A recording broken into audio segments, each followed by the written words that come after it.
Student, welcome to GS planet YouTube channel. मैं विवेक कुमार गुप्ता आपका एक बार फिर स्वागत करता हूं आपके अपने चैनल में। देखिए, आज मैंने जो टॉपिक उठाया है वो है पीसीएस एग्जाम्स को लेकर। इसके उठाने का कारण भी ये रहा है कि कुछ मैसेज आए थे मेरे पास, कुछ लोगों ने, स्टूडेंट्स ने कहा था कि सर इस एग्जाम को क्रैक करने की आप स्ट्रेटजी पर कुछ बातें करिए। हालांकि किसी भी एग्जाम को क्रैक करने की दो मुख्य बातें होती हैं, पहले तो राइट डायरेक्शन और दूसरा है फिर आपकी मेहनत। लेकिन फिर भी कुछ एग्जाम्स में कुछ ऐसे बिंदु होते हैं जिनको अगर हम फॉलो करें तो एग्जाम को क्रैक करना बड़ा आसान होता है। अब बात करते हैं कि कैसे क्रैक करें, क्या स्ट्रेटजी रहे, क्या रणनीति रहे। हालांकि 21 जून तारीख दे दी गई एग्जाम की, लेकिन वर्तमान कंडीशंस को देखते हुए लगता नहीं, पॉसिबल नहीं लग रहा है कि एग्जाम 21 जून को हो पाएगा। यानी अभी भी मौका है आपका कि थोड़ा अगर एग्जाम 10-15 दिन भी एक्सटेंड कर जाता है तो आप और बेहतर कर सकते हैं। अगर मान लीजिए 21 जून को भी हो जाता है, फिर भी आप समय जो पहले से तैयारी कर रहे हैं उनके लिए ज्यादा बेहतर रहेगा, और जो अभी शुरू कर रहे हैं वो भी कहीं ना कहीं फाइटिंग कर सकते हैं। कैसे रहे रणनीति, आइए देखते हैं। देखिए, पहली बात तो आपने देखा होगा कि इसका नोटिफिकेशन 21 अप्रैल 2020 में आ चुका। एग्जाम्स की फाइनल डेट भी निश्चित हो गई और वर्तमान में फीस और रजिस्ट्रेशन जमा करने की जो डेट है वो बढ़ा दी गई है, और आप जानते हैं कब कर दी गई, 2 जून 2020। और फाइनल फॉर्म सबमिट करने की डेट रख दी गई है 4 जून 2020। अब बात करते हैं, सभी जानते हो कि ये एग्जाम 3 चरणों का है। सबसे पहला जो चरण है वो कहलाता है प्रारंभिक परीक्षा या प्रिलिमिनरी एग्जाम, वेरी इंपॉर्टेंट। और दूसरा जो हर्डल है वो आपका कहलाएगा मुख्य परीक्षा या मेंस एग्जाम। और थर्ड है इंटरव्यू या साक्षात्कार, या आप जिसे आप व्यक्तित्व परीक्षण भी कहते हैं। तो हम पहले ही स्टेप की आप चर्चा करते हैं। प्रिलिमिनरी एग्जाम में पुराने पैटर्न और नए पैटर्न में कोई चेंज नहीं आया है। सन 2012 में सीसैट पहली बार लागू हुआ, वही चलता चला आ रहा है। बस अंतर यह हुआ है कि नेगेटिव मार्किंग का कॉन्सेप्ट आ चुका है, यानी कि जो नंबर है उसका 1/3 अगर आपने गलत आंसर क्वेश्चन का दिया है तो वो पेनाल्टी के रूप में आप पर इंपोज कर दिए जाएंगे, यानी दंड स्वरूप काट दिए जाएंगे। सीसैट क्वालिफाइंग नेचर का है, आप सभी जानते हैं, जो द्वितीय प्रश्न पत्र है, यानी फर्स्ट पेपर जो सामान्य अध्ययन पर है वही आपको नेक्स्ट हर्डल में ले जाने के लिए सबसे महत्वपूर्ण रोल निभाता है। अब आपके मन में प्रश्न आएगा कि इतना वास्ट सिलेबस, इतनी एक्सटेंडेड कॉन्सेप्ट, फैक्ट कैसे दिमाग में रखें। तो पीसीएस परीक्षा में कुछ बातें आप ध्यान रख सकते हैं, जैसे कि सामान्य अध्ययन जो प्रश्न पत्र है फर्स्ट पेपर, उसमें जनरल स्टडीज की चीजें आएंगी सब। अब वो मैंने आपके मोटे मोटे तौर पर सिलेबस पे लिख दिया है, जैसे कि पहले ही लिखा हुआ है नेशनल एंड इंटरनेशनल इंसिडेंट, वो घटनाएं जो राष्ट्रीय और अंतरराष्ट्रीय महत्व में भूमिका रखती है, सबसे इंपॉर्टेंट पोर्शन है। 2019 के प्री में ये खास बात देखी गई कि जो करंट अफेयर्स है, ये वास्तव में पोर्शन करंट अफेयर्स से जुड़ा हुआ है। करंट अफेयर्स का रोल बहुत ज्यादा रहा, और परंपरागत रूप से जो पहले करंट अफेयर्स था उससे कहीं ज्यादा इसमें पोर्शन रहा है। यानी करंट अफेयर्स कहा जाए तो हर एग्जाम के लिए महत्वपूर्ण है। इवन देन बैंकिंग, एसएससी या एनी एग्जाम जिसमें करंट अफेयर्स का रोल है वो सबसे महत्वपूर्ण है। तो इसको तो आप हर मैगजीन से कहीं ना कहीं तैयार करते रहिए, और एग्जाम होने के कम से कम 15 दिन तक के पहले तक का तैयार रखिए, क्योंकि देखा गया है कि कम से कम 15 दिन पहले तक की खबरें या न्यूज़पेपर्स में चीजें आई। अब यहाँ क्या देखना है, आपको देखना है international personalities, international treaties, international pact, international incidents, जो भी कुछ खास हो रहा है वो आपको ध्यान रखना है। यहाँ पर जो भी इंटरनेशनल, जैसे आजकल कोविड-19 की चर्चा आपको याद रखना है, कहां से स्टार्ट हुआ ये कोविड-19, कौन सा देश इस समय सबसे ज्यादा इससे पीड़ित है या विक्टिम है, इस तरह ये सब चीजें आपको याद रखनी है। दूसरे अगर देखा जाए तो भारत का इतिहास एवं राष्ट्रीय आंदोलन। अब भारत का इतिहास कोई छोटा सा तो इतिहास है नहीं, 3 सेक्शन में बटा हुआ है। एंशिएंट इंडियन हिस्ट्री यानी प्राचीन भारत का इतिहास, मेडाइवल इंडियन हिस्ट्री मध्यकालीन भारत का इतिहास, और मॉडर्न इंडियन हिस्ट्री यानी आधुनिक भारत का इतिहास। तो मेरी तरफ से तो मैं पहले यही कहूंगा कि आप आधुनिक भारत का इतिहास, स्पेशली वो जो नेशनल मूवमेंट से जुड़ा हुआ है, उस पर नजर रखें। खासकर 1885 establishment of Indian national Congress के बाद जो भी भारत का इतिहास आता है, वो आपको उस पर सबसे पहले काम करना है और चीजें तैयार कर लें। मिस्टर गांधी के सारे मूवमेंट आपको ध्यान में रखने, चाहे वो चंपारण हो, चाहे वो अहमदाबाद हो, खेड़ा हो, सविनय अवज्ञा हो, असहयोग आंदोलन हो, क्विट इंडिया मूवमेंट, और क्विट इंडिया मूवमेंट के बाद भी जो घटनाएं हो रही हैं उन्हें याद रखना है। इन्हें खास बात और याद रखना है, आपको सामाजिक सुधार मूवमेंट पर याद रखना है, सोशल रिफॉर्म मूवमेंट पर जरूर याद रखना है, और उस दौर की पत्र पत्रिकाओं पर, इन सब पर बहुत ध्यान रखना है। साथ में आपको रिवोल्यूशनरी मूवमेंट पर भी ध्यान रखना है। एक सीधी बात में कहा जाए तो आधुनिक भारत का कोई पोर्शन ऐसा नहीं है जिन्हें आपको छोड़ना है। बिल्कुल फोकस रखिए और ये आपके इतिहास के लगभग 60% हिस्से को कवर कर देगा। मोस्टली क्वेश्चन ही से आते हैं। दूसरा जो हम इतिहास की बात करें तो वो है मेडाइवल इंडियन हिस्ट्री, मध्यकालीन भारत का इतिहास। थोड़ा इंटरेस्टिंग भी है, थोड़ा आसान भी है। तो यहाँ पे आप दिल्ली सल्तनत और मध्यकालीन यानी कि मुगल एम्पायर के बारे में देखिएगा। खास बात यह है कि पॉलिटिकल घटनाओं पर मत जाइएगा ज्यादा, यानी वो युद्ध की तारीखें, वो युद्ध के इतिहास अब नहीं पूछे जाते हैं। बहुत कम इनका पूछने का प्रश्न हो चुका है। अब तो पिछले एग्जाम में देखा गया कुछ कॉन्सेप्चुअल क्वेश्चन भी पूछे गए, जैसे बात की गई है मनसबदारी सिस्टम की, बात की गई जात और सवाल सिस्टम की, यानी वो कॉन्सेप्ट बेस पर आपको याद रखना है। युद्धों के बहुत फेमस युद्ध याद रखने हैं आपको, छोटे मोटे युद्ध नहीं अब याद रखने कि भाई मंडला की लड़ाई कब की गई या जालौर की लड़ाई कब की गई, ये सब नहीं याद रखना है। आपको मेन युद्ध याद रखना है, जैसे कि हल्दी घाटी का युद्ध हो सकता है जो बहुत फेमस रहा है। तो ये सब चीजें आपको याद रखनी बहुत, और आपको खास याद रखना है वहां के सिस्टम पर, जैसे जागीरदारी सिस्टम है, मनसबदारी सिस्टम है, एकता व्यवस्था है, और वहां की पत्रिकाओं पर, इन पर ध्यान रखेंगे तो आपको बेहतर रहेगा। प्राचीन भारत के इतिहास से क्वेश्चन कम आते हैं, लेकिन कभी कभी ये भी चलन देखा गया, वहां से भी प्रश्न आते हैं। प्राचीन भारत में कुछ चैप्टर आप कवर करें जरूर, जैसे कि हड़प्पा सिविलाइजेशन, वैदिक कल्चर, मौर्य साम्राज्य एंड गुप्त एम्पायर। हर्षवर्धन को भी जोड़े। दक्षिण भारत थोड़ा इग्नोर कर सकते हैं, एक दो जो प्रथम और अंतिम शासक हैं वंश के वो देखें तो आपका ये पोर्शन कवर हो जाएगा। तो अब बात करते हैं भारत एवं विश्व का भूगोल। यहाँ पे आपको इंडियन ज्योग्राफी में ज्यादा फोकस देना है। इंडिया के माउंटेन्स, लेक्स, और भारत में जो नई हाइड्रो पावर प्रोजेक्ट है, जो नए इलेक्ट्रिक पावर प्रोजेक्ट, जो भी ज्योग्राफी से जुड़ी हुई घटनाएं वर्तमान में भी जो हुई हैं, जैसे अभी वर्तमान में एक तूफान आया है अस्फान नाम का, आपने सुना होगा, तो करंट से जुड़ा हुआ ज्योग्राफी से क्वेश्चन आ जाता है। वर्ल्ड ज्योग्राफी बहुत विस्तृत है, लेकिन वर्ल्ड ज्योग्राफी में आपको कुछ खास बातें, कुछ फेमस माउंटेन्स देखने हैं, कुछ झील्स देखनी है, ये सब झीलें देखकर आप काम चला सकते हैं, लेकिन वर्ल्ड भारत के जो भूगोल पर ज्यादा ध्यान देना है।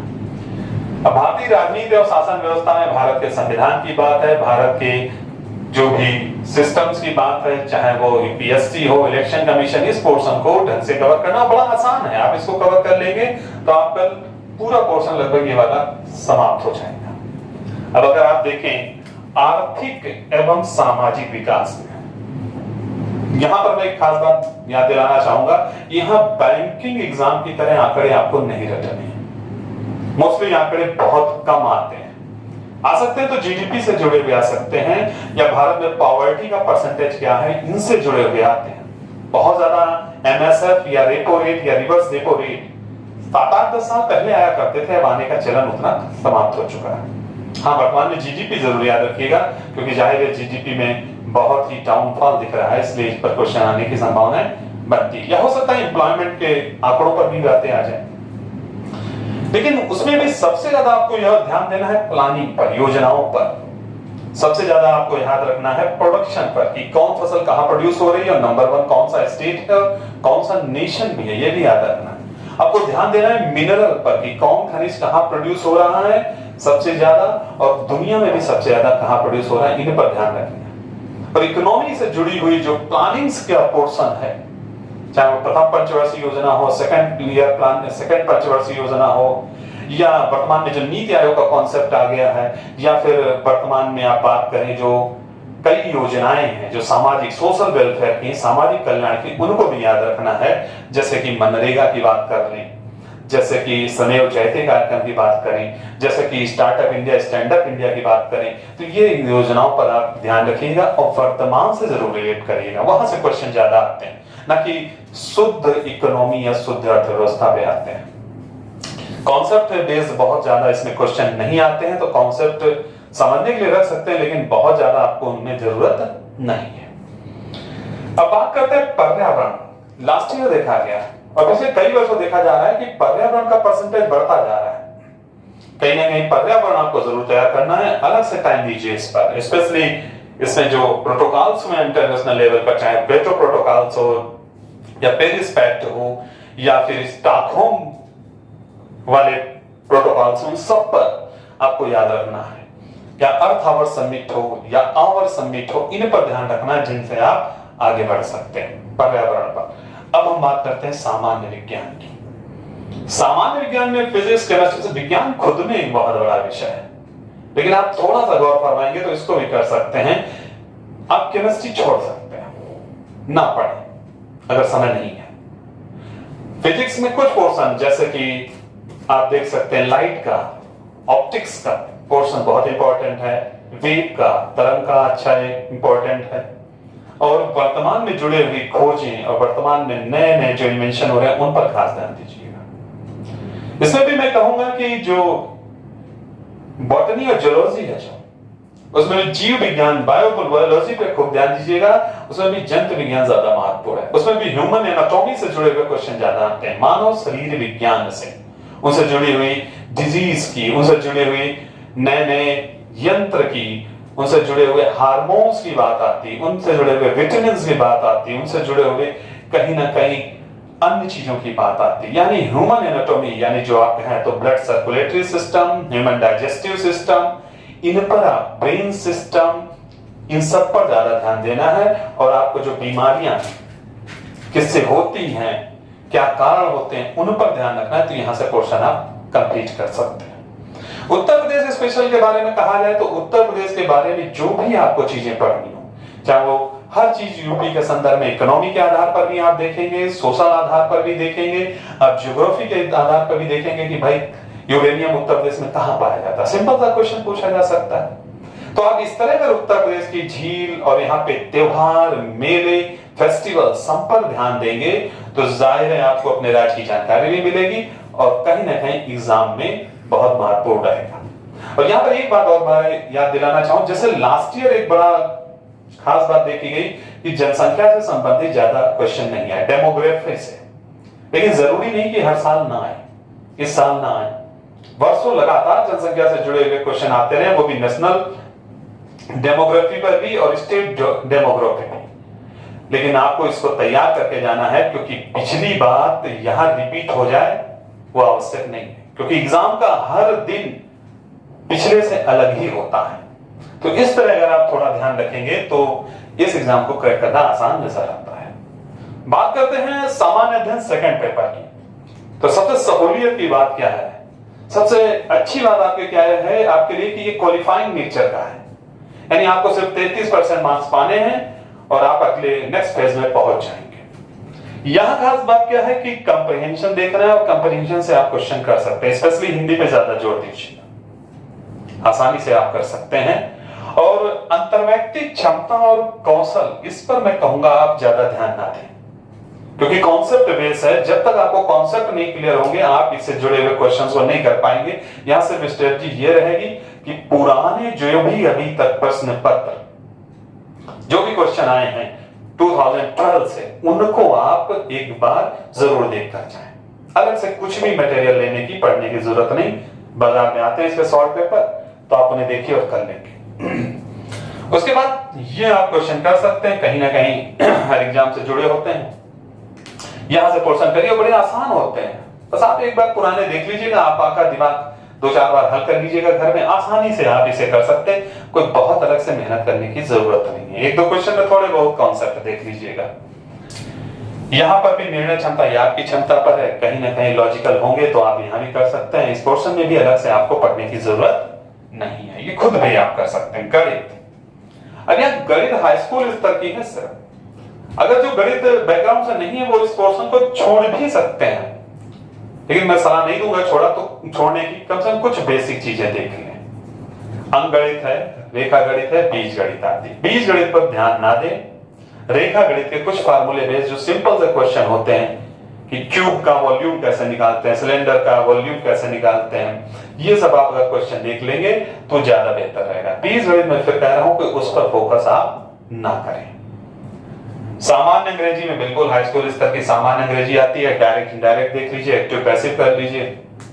मीनिंग्स के जो अर्थ आते हैं वो आप कर पाना इतना आसान नहीं है, उस पर समय खराब करने की आवश्यकता नहीं है। सामान्य अध्ययन, सामान्य हिंदी में तो पहली बात तो पैराग्राफ पर आंसर ही आपको 2-4 मिल जाएंगे, वो आपके लिए सही हो जाएंगे। और दूसरी बात है कि आप इसमें आप विलोम देख सकते हैं, पर्यायवाची देख सकते हैं, जो अन्य एग्जाम्स में भी आपके काम आ सकते हैं। यानी इस क्वालिफाइंग पेपर को अगर सामान्य हिंदी पर नजर रखी जाए थोड़ी सी, सामान्य अंग्रेजी में बहुत ज्यादा नहीं है आपको ध्यान देना, सिर्फ एक्टिव पैसिव डायरेक्ट इनडायरेक्ट देख लीजिए, 2-3 क्वेश्चन मिल जाएंगे। प्रारंभिक गणित में आप सिर्फ अर्थमेटिक यानी अंकगणित पर और रेखा गणित पर ध्यान दें, वो भी बहुत डीप नहीं, सिर्फ बेसिक स्तर के फार्मूला बेस्ड उन पर करके आप निकल सकते हैं, ये आप कवर ही कर लेंगे। इस पर मैं कहूंगा, फिर एक बार कहूंगा, बहुत ज्यादा जोर देने की जरूरत नहीं है और ये आप एग्जाम आराम से क्वालिफाई कर सकते हैं। अगर इसको फॉलो करेंगे आप कर लेंगे, उम्मीद है आप जरूर करेंगे, ये बात याद रखनी है। बदलाव की जो बात कही जाए तो एग्जाम में बदलाव मेंस में आया है, प्री में बदलाव सिर्फ इतना ही आया है कि 2-3 साल पहले जो नकारात्मक नेगेटिव मार्किंग नहीं हुआ करती थी वो नेगेटिव मार्किंग हो गई है और कोई खास बात नहीं है। आज के लिए इतना ही स्टूडेंट्स। तो अगर आपको बताई हुई बातें ज्यादा उपयोगी लगती हैं, फ्रूटफुल लगती हैं, तो आप इस चैनल को अगर पहली बार देख रहे हैं तो सब्सक्राइब करें और दूसरों को मोटिवेट करें शेयर करने के लिए, और आप अपने कमेंट दें और आप अपनी इच्छाएं बताएं, उसी अनुसार फिर आगे बढ़ा जाए। आज के लिए इतना ही, थैंक यू।